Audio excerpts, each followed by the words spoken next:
तो एक बार फिर से हमारे यहाँ पर डेली विजर्स मीडिया के सामने आए और इन्होंने यहाँ पर बात की इनकी मांगों को लेकर।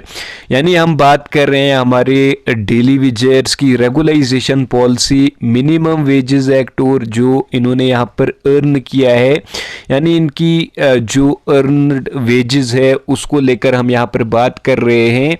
तो यहाँ पर एक बार फिर से हमारे यहाँ पर डेली विजर्स मीडिया के सामने आए और इन्होंने यहाँ पर बात की कि जिस तरह से यहाँ पर 22 तारीख को इनकी तरफ से जो है वो एक ह्यूज प्रोटेस्ट हुआ था, उसमें इनका कहना है कि हमने इसमें जो है वो कोई भी वैसा मतलब वो प्रोटेस्ट नहीं रखा था कि यहाँ पर जो है वो पब्लिक को इसमें जो है वो कोई मतलब पब्लिक को इसमें जो है कोई परेशानी उठानी पड़े, तो इसलिए हमने कुछ ये मतलब ये जो ड्यूकॉम ऑफिस के बाहर ये प्रोटेस्ट रखा था।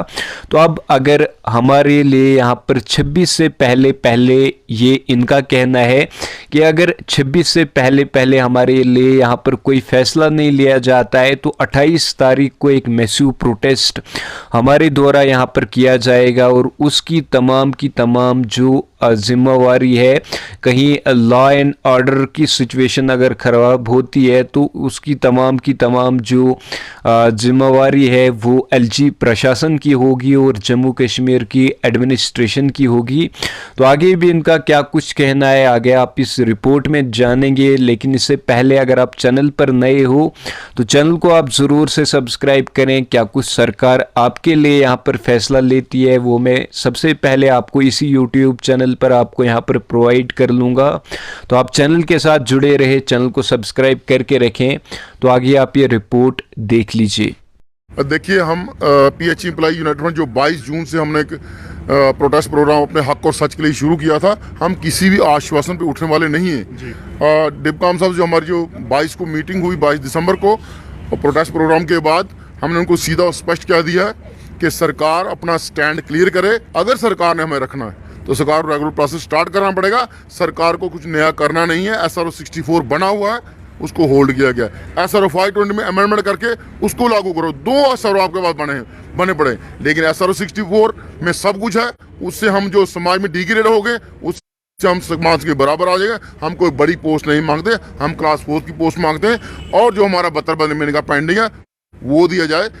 डिप्कॉम साहब ने ये कहा कि मेरी जहाँ तक है मैं वहाँ तक बात करूँगा और मैं कोशिश करूँगा इस माह के 1 महीने के अंदर अंदर इस मसले को हल कराने की कोशिश करूँगा। और ऐसा है कि जो चीज़ें हमने उनके नोटिस में लाई और छोटी मोटी चीज़ें डिपार्टमेंट तौर पे वो हल भी हुई हैं कुछ, लेकिन हमारा मेन मसला जो है वो रेगुलर प्रोसेस है। रेगुलर प्रोसेस शुरू होगा तो हमारा मान सम्मान बढ़ेगा। रेगुलर प्रोसेस शुरू होगा, हमारे बच्चे जो स्कूलों से निकाले जा रहे हैं वो नहीं निकाले जाएंगे। रेगुलर प्रोसेस शुरू हो जाएगा। SRO 64 के तहत जो हमारे भाई बहन, जो हमारे बच्चे, जो हमारे माँ बाप बगैर दवाई के इस दुनिया में परेशानी झेल रहे हैं वो परेशानी नहीं झेलेंगे। हमारी 3 पीढ़ियाँ जो तबाह होगी, जो पिछली सरकारों ने और आज की सरकार ने भी ये मिलके तबाह की, वो तबाही बच जाएगी। क्योंकि आने वाला दौर कोविड की तीसरी लहर आने वाली है। 2 लहरों में हमने सरकार का पूरा साथ दिया है, लेकिन तीसरी लहर के लिए हमें सोचना पड़ेगा कि सरकार अगर हमें रेगुलर नहीं करती तो हम लोग भी अपनी जान हथेली पे नहीं रखेंगे। इसका एक ही कारण है, हमारी जान सस्ते में नहीं बनाई जाती हैं, कमेटियाँ फ्रेम की जाती हैं, उन पे काम नहीं होता। लेकिन ड्यूकॉम ऑफिस के बाद अब 1 महीने का और समय दिया गया, कितना समय और लगेगा? देखिए, पिछले 22 जून से लगातार जो हम धरना प्रोटेस्ट दे रहे हैं, हर दिन पीएच एम्प्लॉय यूनाइटेड फ्रंट ने जो भी प्रोटेस्ट प्रोग्राम किया वो चेंज किया है। और 22 दिसंबर को भी हमारे साथ 2 डिपार्टमेंट के लोग प्रोटेस्ट में आए थे। आने वाले दिनों में और लोग भी आएंगे और डिपार्टमेंट हमारे साथ तावन में, आज फ्लोरिकल के हमारे साथ ही आए थे और भी डिपार्टमेंट में आने वाले हैं।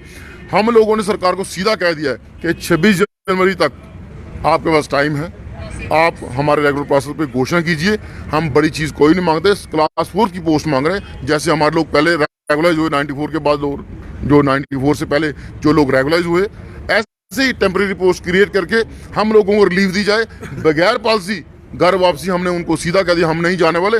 और सरकार के लिए सबसे बड़ी परेशानी, भगवान ना करे कोविड दोबारा फैले तो उसको कंट्रोल कौन करेगा? ये बड़े बड़े ऑफिसर तब अपने घरों में छुप जाते हैं, वर्क फ्रॉम होम करते हैं, लेकिन फील्ड स्टाफ जो हम लोग हैं, जो हमको फील्ड स्टाफ को बायोमेट्रिक के नाम पे 2 टर्म हिरास किया जाता है, हम बायोमेट्रिक भी लगाएंगे, लेकिन रेगुलर पास पहले स्टार्ट की जाए। हम कोविड में काम भी करेंगे, लेकिन हमारा रेगुलर पास पहले शुरू किया जाए। ऐसे हम आप अपनी जान हथेली पे रखे नहीं काम करेंगे। हमें सीधा स्पष्ट सरकार पर स्टैंड क्लियर करे। सरकार ने रखना है, सरकार रेगुलर पास स्टार्ट करे, नहीं रखना हमारा जो पेंडिंग है वो पेंडिंग दे दे। जो 20-22 सालों का हम लोगों का पीएफ है वो भी दे दे। एक हमारे डिलीवरी भाई का क्या डिलीवरी का 15-20 लाख बनता है, वो मिलेगा। डिलीवरी कोई और काम करे, क्यों यहाँ बदमजूरी कर रही, क्यों ऑफिसरों के तरले कर रहे हैं? हमने कौन सी गलती की है? ये जुल्म हम पे क्यों? सिर्फ और सिर्फ ज्यादा का ज्यादा जुल्म जो है वो डेली वेजरों पे है। हर तरफ से डेली वेजरों पे जुल्म किया जाता है। अब ये जुल्म बर्दाश्त नहीं किया जाएगा। गोली सीने पे खाएंगे, पीठ नहीं दिखाएंगे, बगैर पॉलिसी करनी चाहिए। मस्त और भी लोग इनसे भी जानने की कोशिश करें। सर, जिस तरह से हाई कोर्ट का ऑर्डर आता है, फिर भी एडमिनिस्ट्रेशन उस पर पालन नहीं करती। देखिए, शुक्रिया जेके डैरी का। जहाँ तक हाई कोर्ट की बात है, उन लोगों ने भी काफ़ी देर इंतज़ार किया, लेकिन आखिरकार चीफ जस्टिस को अपनी पावर दिखानी पड़ी, तो उन्होंने उन डेली वेजरों का मसला हल किया जो कि काफ़ी लंबे समय से वहाँ पे भी काम कर रहे हैं। वो भी हमारी तरह वैसे ही लगे हुए हैं। लेकिन जब उन्होंने देखा कि सरकार की जो टालम टोल नीति है, तो इन लोगों के साथ बेइंसाफी हो रही है, तो उन्होंने अपनी पावर दिखाई। अब मुझे ये बताइए कि अगर सेंटर ने यहाँ पे इन लोगों को यहाँ पे बैठाया हुआ है, ये अपनी पावर कब यूज करेंगे? ये अब इन लोगों को ये सोचना है, और ये शर्म की बात है। वो सर जुडिशरी की पावर को, उसको ऑर्डर को नकार रहे हैं। जुडिशरी की पावर को, ऑर्डर को ये अपने गवर्नर साहब उसको नकार रहे हैं। ये ऐसा कभी नहीं हो सकता है। जुडिशरी के पास बहुत पावर होती है। जुडिशरी कह रहा हूँ, नकार रहे हैं, ठहरा रहे हैं। नहीं, ऐसी बात नहीं है। जहां तक अब ये बात है कि हमारे जो एजिटेशन, जो ट्रेड यूनियन की जो एजिटेशन हमारी जो चल रही है, ये पीसफुली एजिटेशन है। हमारे ट्रेड यूनियन का एक कल्चर होता है कि अपने हक के लिए लड़ना। ये लड़ाई हमारी निरंतर, जब से इन लोगों ने हमारे लोगों से बंधुआ मजदूरी कराना शुरू की है, हम लोगों ने एक अपने दिल में ठान ली है कि हम लोग, जब तक हमें इंसाफ नहीं मिलेगा, हम लोग पीछे हटने वाले नहीं है। आप लोगों ने वहाँ पे भी देखा होगा कि कल हमारा जो डिव काम का जो घेराव था वो बिल्कुल पीसफुली था। हमने वहाँ पे कोई वायलेंशन कोई ऐसी नहीं की। अपने हक के नारे लगाए, जो कि हमारा जो हक बनता है, हमारी रेगुलेशन पॉलिसी और हमारा जो पेंडिंग वेजेस, और कुछ हमारे जो और भी मसले हैं, जो हमारे भाई मर चुके हैं, जिनको अभी तक कुछ भी नहीं दिया गया, उनका बकाया पेंडिंग यहाँ पे पड़ा हुआ है। कुछ लोग सुसाइड कर चुके हैं, उनको भी कुछ नहीं मिला।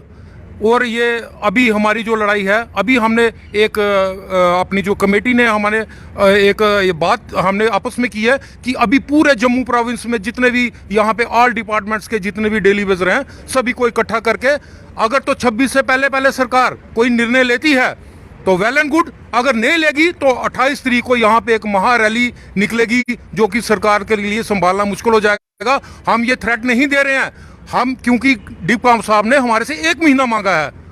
पहले तो हम 15 के ऊपर अड़े हुए थे, लेकिन उन्होंने बोला नहीं, ये एक बहुत बड़ा पेचीदा मसला है, बहुत पुराना मसला चल रहा है, इसको थोड़ा देखना पड़ेगा। तो इसलिए हमने बोला 1 महीना अगर आप मांगते हो, हम 1 महीना देने के लिए तैयार हैं।